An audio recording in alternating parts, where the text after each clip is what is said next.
Hey guys, it's Lainey, and today is Top 5 Wednesday, but before we get started on that, it is Tuesday afternoon and I just got back from class. But since it's Tuesday, January 28th, everybody who knows me should probably know what this is.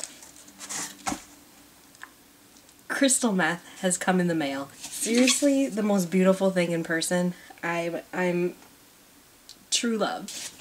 I feel, my soul feels complete right now. Look how they're gonna look on my bookshelf. Just, beautiful. Crack cocaine, heroin, and crystal meth.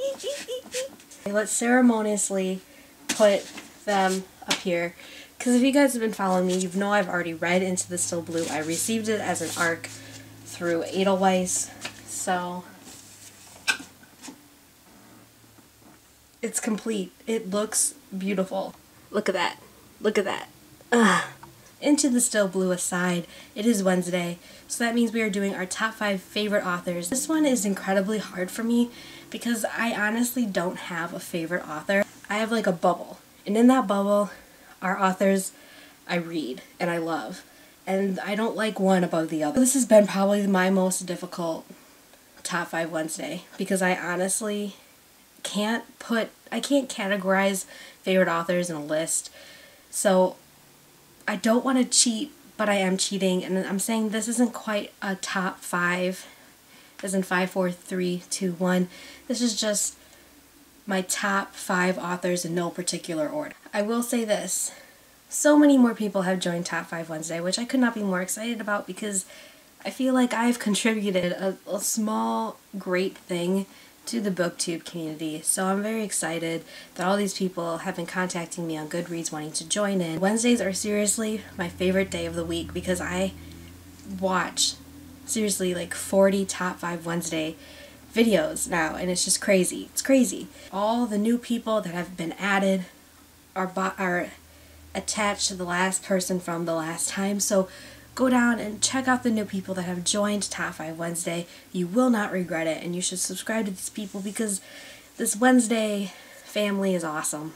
Okay, so let's start on my top 5 authors. One of my top 5 authors is Suzanne Collins, who wrote The Hunger Games, and the reason why is because Suzanne Collins introduced me to dystopian. You all know, dystopian, especially dystopian survival, is my jam. That is my genre that I absolutely love.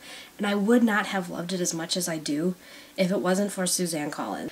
I really, really want her to write more books. I know she has a middle grade series that I learned through Kayla from Bookadoodles, but I really don't like reading middle grade that much, so I just don't know. And I really want her to write more, even though I kind of feel like it's going to be like a Stephanie Meyer syndrome where maybe because I feel like they have reached not their peak, because clearly they can write more books, it's just they have this like extreme success with a certain series that will they continue on and continue writing? I don't know. I hope Veronica Roth doesn't fall into that Stephanie Meyer syndrome either, now that Divergent and the Divergent movie has so much hype.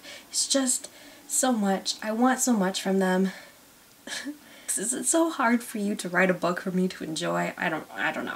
Another one of my favorite authors is an author I mentioned last week in my classics, which is on my Kindle, and that is Tim O'Brien, who wrote The Things They Carried. I've read a couple of other of his short stories as well as some author commentaries from books I read in my short story class last semester, and I love him. I'm gonna say it again, he does write war stories, and it kind of reminds me of when I tell people to watch The Walking Dead and they're like, no, I don't want to watch a zombie show. But The Walking Dead is so much more than a zombie show, and I feel like that's the same thing about his books. It's so much more than just being a war novel, a war story. You need to read Tim O'Brien. This is a side note that I forgot to mention last week, but I don't listen to audiobooks at all. The only audiobook I've ever listened to is in 7th grade, and that was A Child Called It. I don't know, because that pretty much traumatized me, because that's a book you don't listen to in audio. But Bryan Cranston many of you know him as Mr. White from Breaking Bad, narrates The Things They Carried, the audio book. I really want to get it because him reading this book is probably like so epic. The next one I'm going to mention is Gillian Flynn, who wrote Sharp Objects. She also wrote Dark Places and Gone Girl. Have I read Dark Places and Gone Girl? No, but I have all her books. I need to read them because, you know, when I read Sharp Objects, it pretty much figuratively changed my outlook on writing, and for like a personal thing.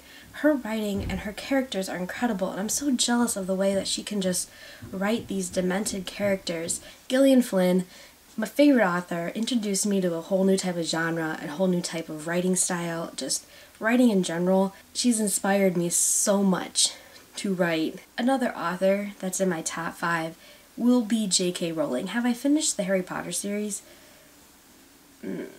No, I haven't. I read up to the 5th book.